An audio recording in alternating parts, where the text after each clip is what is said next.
Simple future tense ఎప్పుడు వాడతాము అంటే భవిష్యత్తు గురించి చెప్పేటప్పుడు సింపుల్ ఫ్యూచర్ టెన్స్ వాడతాము. భవిష్యత్తులో జరిగేవి అంటే ఇంకొక గంట తర్వాత జరగవచ్చు, లేకపోతే రేపు జరగచ్చు, వచ్చే వారం జరగచ్చు. ఇలాంటి సంఘటనలను గురించి చెప్పేటప్పుడు మనం సింపుల్ ఫ్యూచర్ టెన్స్ అనేది వాడతాము. సింపుల్ ఫ్యూచర్ టెన్స్ యొక్క ఫార్ములా అనుకోండి, ఒక రూల్ అనుకోండి. Subject plus will plus V1 plus object. Subject I will V1 go to object is school. V1 అని ఎందుకన్నానంటే ఇక్కడ go, V2 is went, V3 is gone. So మనం ఓన్లీ V1ని మాత్రమే తీసుకుంటున్నాం ఇక్కడ. Subject plus will plus V1 plus object. అదేవిధంగా she will do the homework. ఇక్కడ V1 అనే verb do, subject is she, will, object is homework. He will complete the project. They will play football.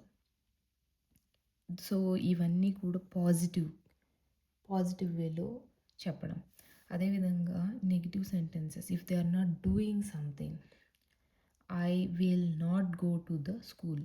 So మనము ఇక్కడ ఉన్న సెంటెన్స్కి సింపుల్గా నాట్ని add చేసినట్లయితే అది negative. నేను స్కూల్కి వెళ్తాను, నేను స్కూల్కి వెళ్ళను. She will do the homework, ఆమె హోంవర్క్ చేస్తుంది, ఆమె హోంవర్క్ చేయదు.